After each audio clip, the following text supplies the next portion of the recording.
Yo, what it do? We back again. The Hey, boy. Grounded Show. Your boy Les, your boy Quincy, and your boy Joe Back at it like Fernese. a crack rabbit. Fresh Hey, off the man. nap, boy. You heard me? Yo, I before we woke got up like on, it's time to go to work. we was talking a little bit about Craig David. I just wanted to finish that thought, man. When I first heard Craig David, I couldn't believe nobody else had heard him. Like, you know what I mean? Because he was like popular, but really, if you're just really into music, you know what I mean? If you're not really like super tapped into new music and stuff, you wouldn't have known him at the time because he was a UK artist. But dog, that album, Born to Do It, that's like I don't know, man. Depending on the day, that might be my favorite R&B album, dog. It was a great album for sure. No, it was. And even his sound at the time was just so fresh, and like you hear it now, and it still has that like just feel and the vibe and the bop. Like it's fire, man. Craig David definitely a big inspiration for me musically. Yeah, he didn't do any of like the looped kind of tracks. Yeah, everything was just like straight up. Like he developed the entire song from start to finish. It was just crazy. Yeah, facts. He was like an artist through and through, and he's definitely, especially like with his writing style, his pen is somebody that I've tried to emulate, just as far as the lyricism, the flows, all that stuff. Like, because that was the thing that he really came with that was different in R&B at the time. It was like the way he had the flows and the way he was writing the songs. It was like a little rapperish kind of feel sometimes, but like he was still singing, you know. Yeah. Mm-hmm. Definitely was a big inspiration for Drake. He's definitely mentioned Craig David in Oh, that. easily, yeah. But yeah, man. Speaking of Drake, dog, Vince McMahon, bro. Hold up. Wait. Speaking of Drake. Where's that correlation? Where's that correlation? Don't worry Before we about do it. it. Don't worry about it, dog. Speaking of Drake, Vince McMahon This with a guy says, dirt speaking of bag, Drake, public roller coasters. I just want to know where that correlation was, man. All right, we can get into it. but dog, kind of like a very terribly kept secret is how terrible Vince McMahon has been over the years and the questionable things he's done. And what has started out to be a documentary that was kind of gonna not necessarily showcase him, but definitely show him in a better light. They started working on that documentary a few years ago, and I believe Bill Simmons and his company was involved with that.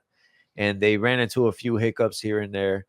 And then all the allegations came out and him stepping down came about and all the information came out about what he's being accused of and stuff. So, when they started it, this was a completely different project. So they shifted it a lot once that information came about. Like a lot of people thought they were just going to scrap the project altogether. But what ended up happening was they just leaned into that and was like, no, we're just going to tell that too. You know what I mean? Yeah. And Vince McMahon had even tried to buy it back from Netflix. Like once he kind of saw the Oh direction it shit. was going, yep, he tried to hit them up and see if they would sell it back to him, and they didn't sell it to him. Yeah, because the disclaimer in the beginning of it, like they kind of made it seem like as they were recording it, that's when the news broke Right. Yeah, of Yeah. all that shit. But they were like, everything you're about to see has nothing to do with yeah. the news breaking about his court case. This project had been delayed so many times for so many different reasons before it even got to the point where he was accused of anything. Mm. You know what I mean? So it was like it's a crazy way that the thing progressed.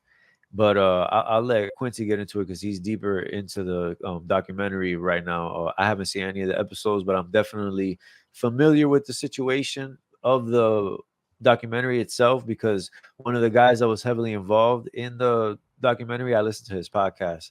So he's dropped things Who? here and there. David Shoemaker, Yeah, he's he on Bill was a Simmons Network, yeah, and he was involved a lot with that project, and he always drops yeah. little things here and there on his podcast about it. And obviously, him being a part of it, he was a credible source. Yeah. Um, it's a lot to unpack. Because I also don't want to spoil it for Joe. I think he's only on episode 1 right now. No, I'm halfway through episode 2. Oh, okay, dope. I mean, it's cool how they're telling the story of how Vince, kind of started to like buying the business from his dad to some of the scandals that he's gone through. It's really, you can tell they're setting it up for something big. You can tell they're setting it up. But it's very interesting that even though you can tell they're setting it up for something big, I still am like, dang man, this man really built this business, bro. Like Empire. like an empire. Like I can. It's kind of like going back to what we were saying about the whole R. Kelly and all Oof. of that stuff. You know, it's like, I'm ready for that. you know what I'm Let's saying? go. It's like, you can tell me like the bad stuff, but at the same time, I'm still seeing like this man build an empire, bro, and it's dope to see. Yeah, if I remember I correctly, agree. he bought the company from his dad for $1 million at the Mm. time, and it was just a regional wrestling company. Like basically, it was just a wrestling promotion in the Northeast. He turned it into a global empire, like a But that's all that billion-dollar wrestling business. was back then. It You was know very Yep, regional. yep. It It, was just that what it wrestling. is. Who ran the region, It was and then literally they just talked about wrestling like territories. yeah, yeah, and and it, and they it, broke it, down like Gorilla Monsoon that it could have mhm, been him, and that because Gorilla Monsoon turned it down. What captured me the most was that who was in it.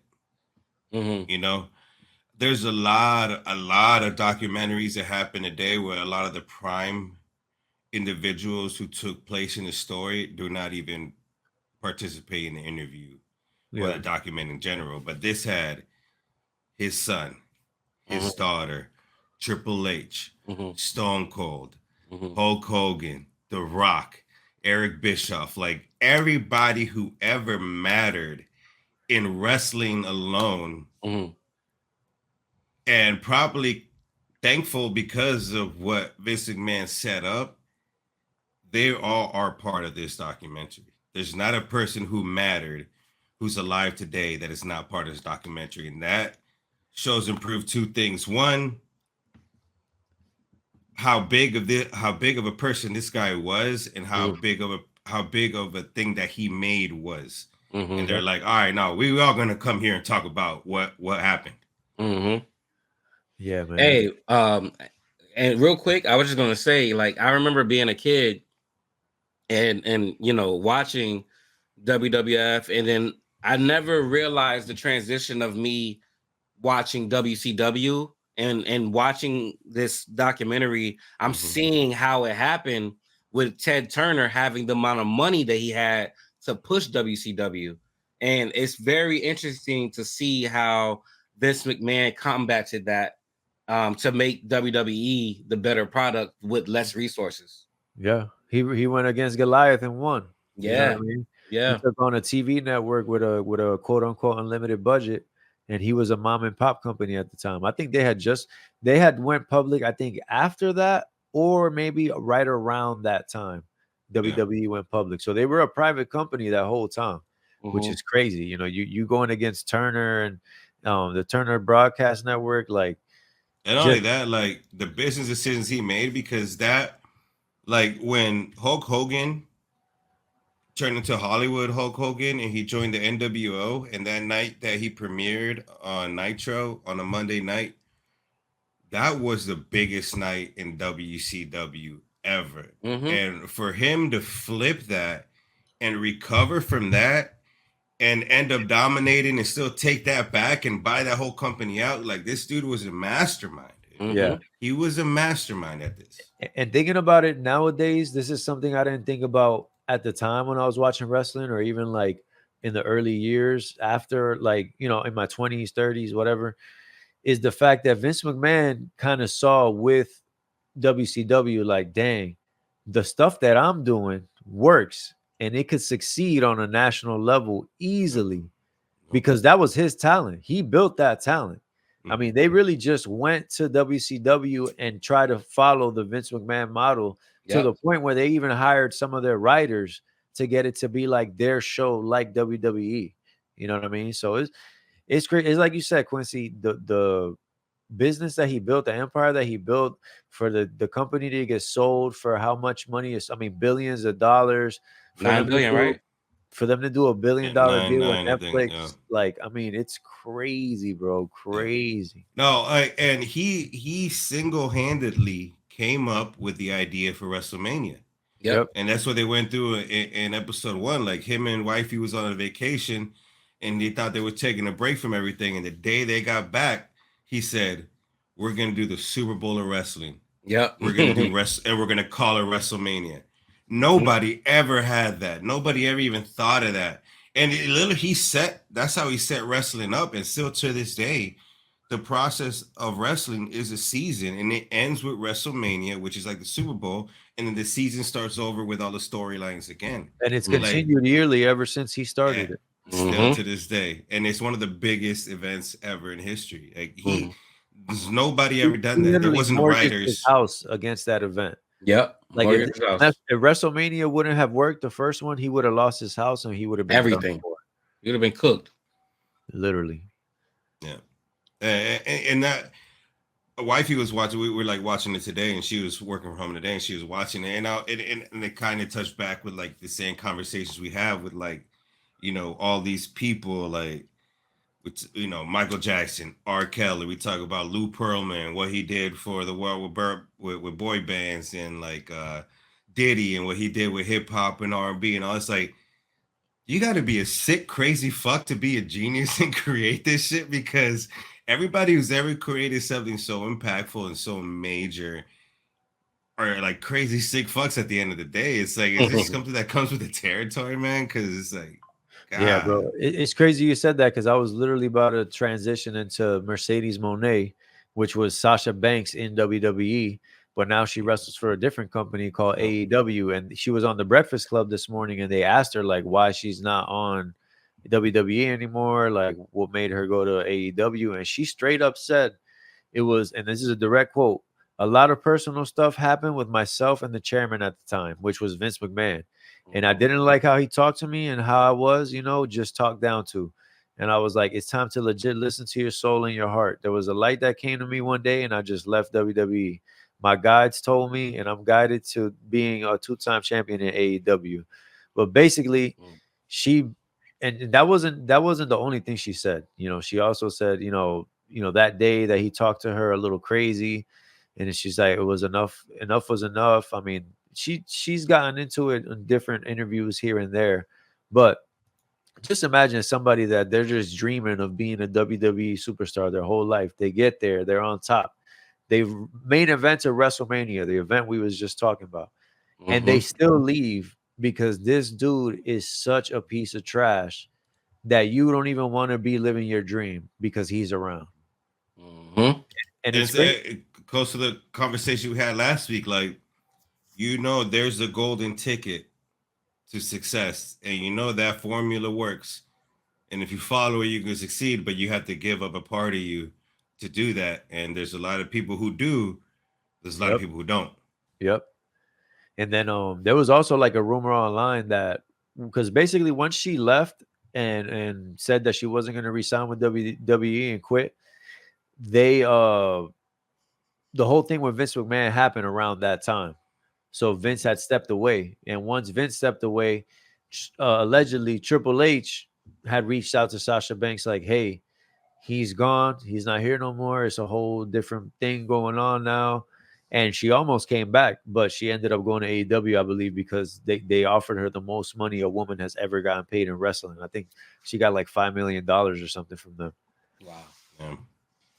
Yeah, it's crazy. But yeah, man, that whole Vince McMahon thing is wild. What would you say is as far as like where you're at in the documentary, is the main thing that they're getting across with it? Like, what are they highlighting the most? So far, I feel like it's the growth. You're seeing kind of like where it started. You're seeing where it's gone. You're seeing the intricate situations that have happened in between then and now. Well, not necessarily now because I'm not there yet. Yeah. It's not even. It hasn't even reached like the Attitude Era yet.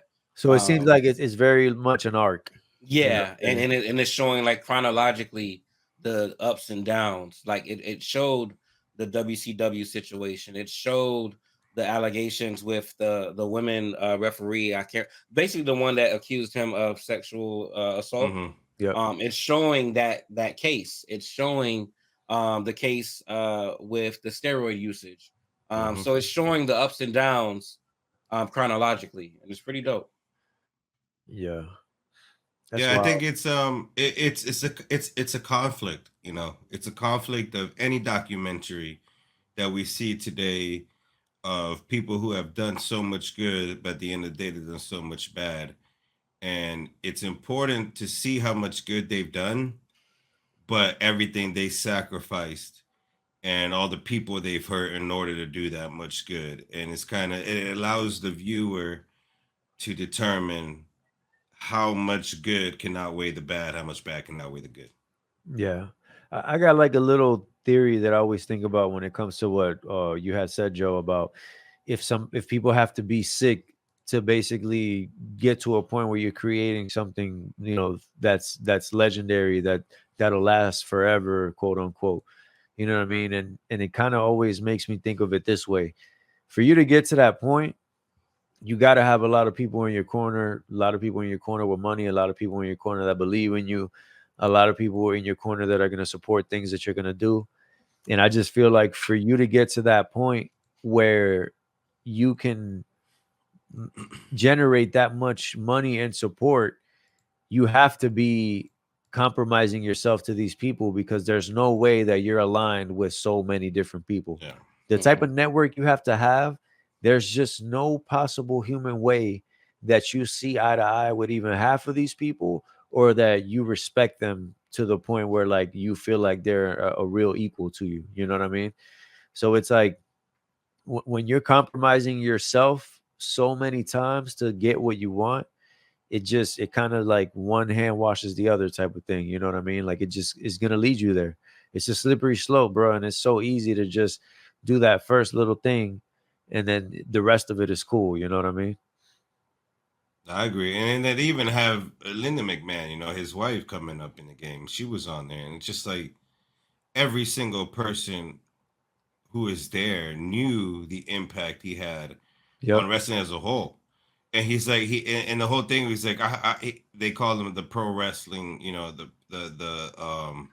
the master of pro wrestling entertainment, and he looked so much more past that. He's like, no, it's not about pro wrestling, it's about entertainment in general. Yeah. Yep. And that's what I meant. His vision was crazy, and it's so crazy because so many people's visions were so crazy, and they Hmm. were crazy themselves.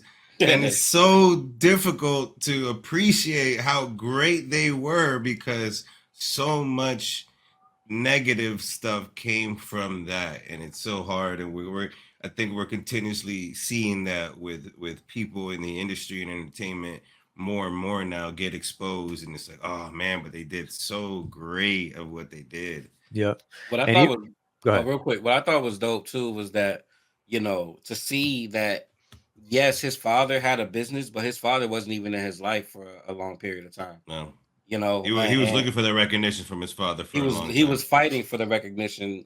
And like he saw the wrestling situation as a way out of his poverty, you know what I mean? But at the same time, he his opportunity kind of came on a whim because the announcer basically came to his father like, "Hey man, you gonna pay me more or I'm gonna walk off?" And he was like, "All right, well, Vince, you're the new announcer." Like Yep. straight like that, And so for him to go from that to selling that business for $9 billion Yeah. is, I mean, you can, as crazy as it sounds and as many crazy things as he's done, bro, there's some genius to it.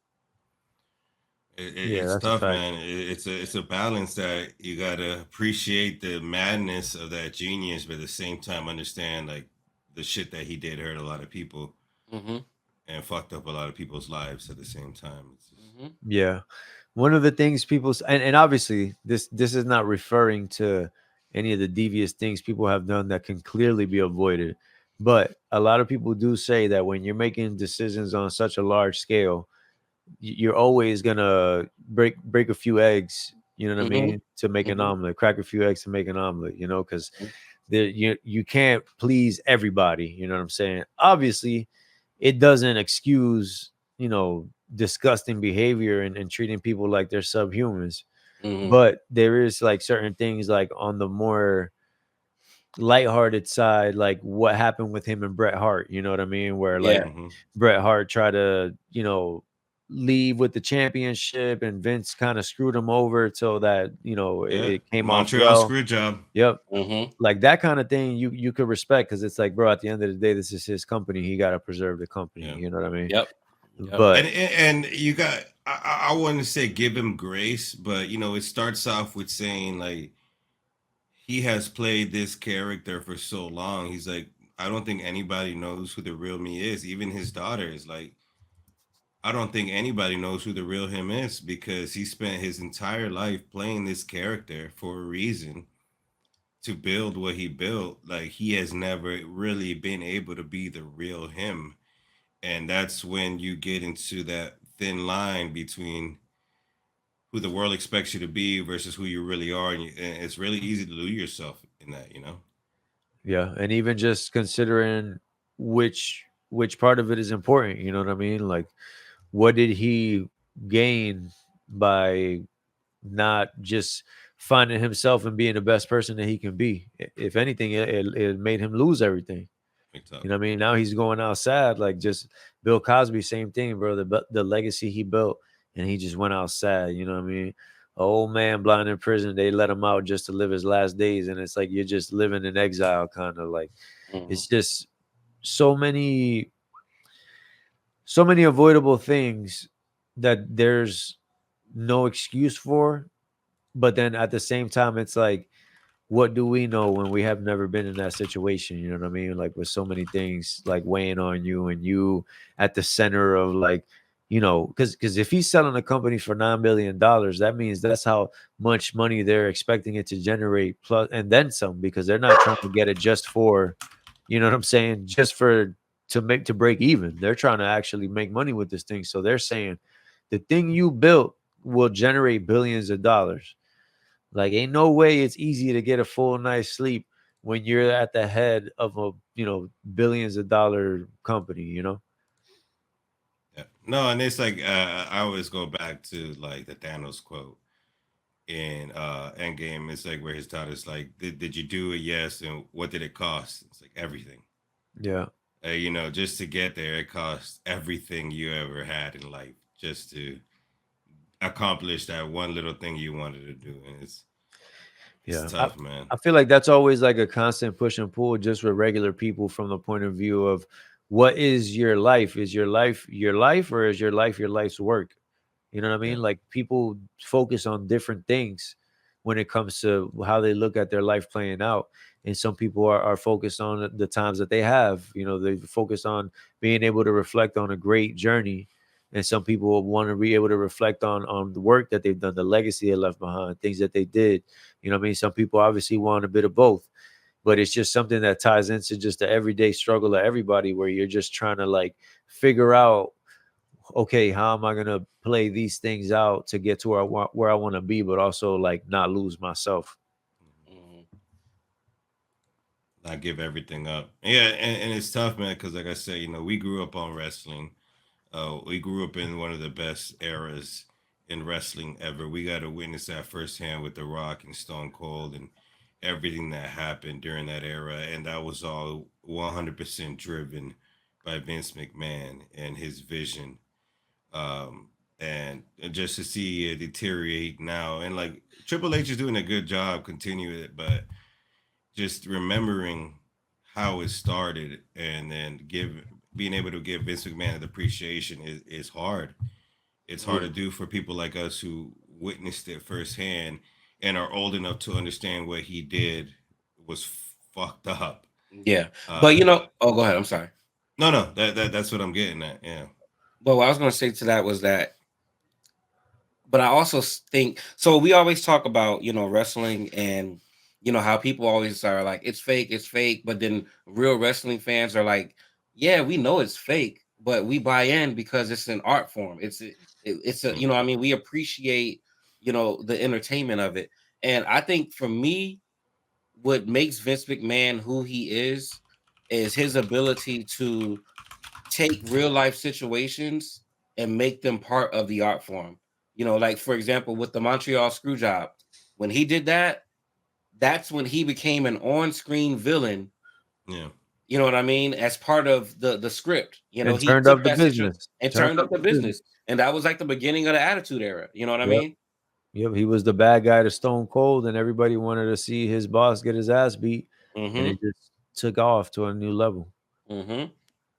So his ability to do that is, to excuse me, to me, what makes him so special to the wrestling business. His ability to take real life situations and spin them in an entertainment form, whether he was the villain, whether, you know what I mean, at one point The Rock was the villain or the heel, and then the next Yeah. he's the baby They face. broke down the heel and the baby face. He He started that whole shit. he was able to really captivate that aspect of the business. And I mean, He don't get me understood wrong, man. what the crowd wanted. Yeah, and it's like, don't get me wrong, man. There's the bad. We can all talk about the bad all the time, but it's like Kanye, bro. We can't stand Kanye, but I'm gonna always say I appreciate Kanye's music for the most part. You know what I'm saying? Same with R. Kelly. I think what he did was horrible, but you're not gonna tell me I don't like R. Kelly's music. It's crazy how this all goes back into what we were discussing last A week. lot of conversations. I feel like we have this conversation that everybody who's ever done some shit like this. Mm-hmm. Yeah.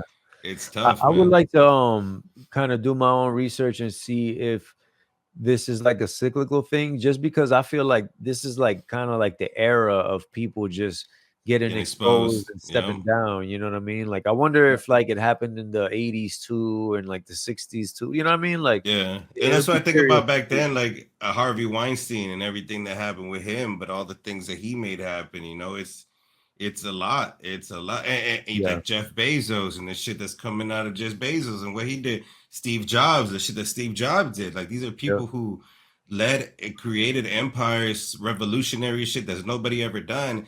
And there's some sick and twisted shit behind each and every one of them. yeah. And it goes back to the thing of compromising yourself, because everything that you just mentioned, these were badly kept secrets. Everybody knew about it, even on the internet. Like, we all heard stuff about Harvey Weinstein before it came out. We all heard stuff about R. Kelly. We all heard stuff about P. Diddy. Like, these things are like in pop culture. People talk about them in interviews and stuff like that. It's not a secret. It's just people in a situation to actually stop it are compromised. You know what I'm saying? And that's why supposedly, you know what I'm saying, like it's a crazy thing right now. So many people stepping down in the music industry, like high positions. Like, they're shuffling up a whole bunch of record labels right now, and a lot of people are suspecting that it's coinciding with this P. Diddy thing, because they've come out and say that they have a lot of tape, a lot of videotape of, these freak offs and stuff that P. Diddy's been into. The feds have said, we've got tape. And Yeah. then they say, we've got tape. And everybody says, give me a break. Like, Mm-hmm. dog, this is Yeah, this about to there's a get real. lot. There's a lot, and that's what sucks. Like, there's so much coming out. Like, one thing I saw today was like, remember making the band episode where he made them go get cheesecake and they made them walk across the boroughs to go get Yep, cheesecake. yep, Now this dude is saying that cheesecake was for Beyonce. Like, Diddy made him do that for Beyonce, and that's how much Beyonce is tied into this Diddy shit. Like, no, and that's what's crazy. It's like now you really have to question who you really thought was good in this industry and who's not. yep. And it goes back to like a little joke I said earlier in the group chat. Like, bro, if Nas ends up being a bad guy, I'm cooked, bro. So Because You could. I've been standing behind Nas like this, you know what I'm saying? Like, dun, dun, dun, like, bro, like I'm sure that he's yeah. a beacon of hope. Like, He's a deacon of hope. you can't tell me nothing, dog. Nas Yeah. is the shining light in the rap game. Like, if it comes out that he's a dirtbag, bro, I'm gonna be crushed, dog. He's the last hope. If Nas hear this, bro, you the last beacon of hope, dog. Don't get Diddy out here, bro. Yo, and that's why, like, The only thing Nas did was lose Khalees. yeah, that's it. Hey, but he also gained her too, so Hey, that's true. you know what I mean. Hey, look, I got the It's cookbook. It's better to have loved than lost, and never to have loved at all. Yeah. It's just, like, and that's what I mean. Just surprisingly, like, and I was going to mention even Russell Simmons, the creator of Def Jam. He even had a tarnished legacy, and it's just like, who else? Who else is going to disappoint us? But the thing is, man, is that like ain't nobody perfect, man. You know what I'm saying? Nobody's perfect. And I think we're in the era of trying to find those imperfections and exploiting them. And I think that's not cool. Don't get me wrong. Some of the situations, for example, this Diddy situation is bad. You know what I mean? So, Like, so it's interesting that you said that because I've thought about that as well. And mhm, like the way I've kind of come to a conclusion in my mind is like this: like we've all had experiences, sexual experiences with women, right? mhm, There's there's a very, very, very, very probable way that any woman that we've dealt with can say a situation and flip it and Yeah, mhm. make it agreed. seem like We're something dirt weird, or something bags. might be off with one of us. You know what I mean? Exactly. And even just like from being younger and more immature, like we might have just done something that was like a dirt bag move and you could juice it up, right? Yeah. But the separation is you will not be able to establish a sick pattern of me doing anything. You might be able to say here, hey, he did something that was kind of messed up. All right, cool. Mhm. But you not about to roll out a whole film and tape of me doing things that are questionable. You know what I I mean? You don't I got a feel court you. case against me. Like, You can I like have I some feel tea you. against but me, you could but might Yeah. not a court exactly, case. exactly. You might could pull one and try to make it seem a certain way, and I might have to defend myself and clear it up. Okay, cool. But you ain't gonna get much more out of that. You know what I'm Yeah, saying? and that's I agree with that. But what I'm also gonna say is like, a lot of these people that are coming out with these situations, bro, they're coming out of 30, 40 years of fame and money. And Yeah. so it's like their Where they daily need it. living for Yeah. 30 to 40 years is completely different. Their interactions with people are completely different. The people that they come into contact with completely different. Like let's just speak hypothetically with the Vince McMahon situation and the referee. If Vince McMahon isn't Vince McMahon, and he doesn't own a multi-million-dollar business, and he does not hire a woman, what is the likelihood of this situation even happening? But Whether check it this be out. true or not. Go ahead. Check this out, though. Think of how many thousands of Mhm, celebrities that are more famous and make more money than all the people that we've mentioned mhm. that have never even been almost involved in anything like this.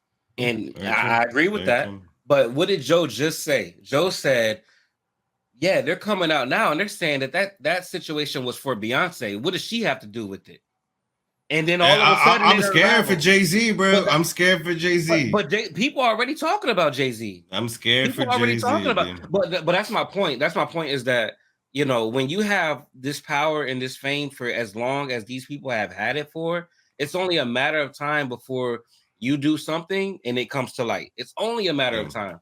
I'm Yeah. not saying nobody, you know what I'm saying? I'm not I'm saying I'm just looking at it from this point of view. Like even you just break it down like regularly. Like if you're at, if this is like a Hollywood party, right? And there's 100 people. At the end of the day, these are 100 people, different types of people, and it's just a sample size of a group of people. Maybe 10% of them are going to be into the crazy stuff that's going to be going on that might be illegal or might be questionable. So you're talking about 90 people that's probably dipping early, 10 people staying back. Let's say it's 30%, it's 30 people. You're still Mhm. talking about 70 people that none of them are doing none of that stuff and they're not dealing with it. You know what I mean? Oh, Like yeah. when you Yeah. break it down, it's like the situations they're in and stuff, it's not an excuse at all because there's so many people out here that are just living their lives and not getting wrapped up in stuff like this Yeah. because they're avoiding 100%. these things. You know what I'm saying? You have to 100%. actively seek out these questionable situations to be in a situation where somebody can have you compromised that way. You know what I mean? 100%. Like 100%. somebody can't compromise you unless you put yourself in a compromising situation. Yeah. And I agree with that. What I'm saying is that going back to Joe's point, because I do agree with that. I'm not saying that there's an excuse on why these things are coming out. I was just going to Joe's point of like, dang, who else has done something? You get what I'm Yeah. saying? I'm going to Oh that yeah, point yeah, that fact. I feel like like this is why.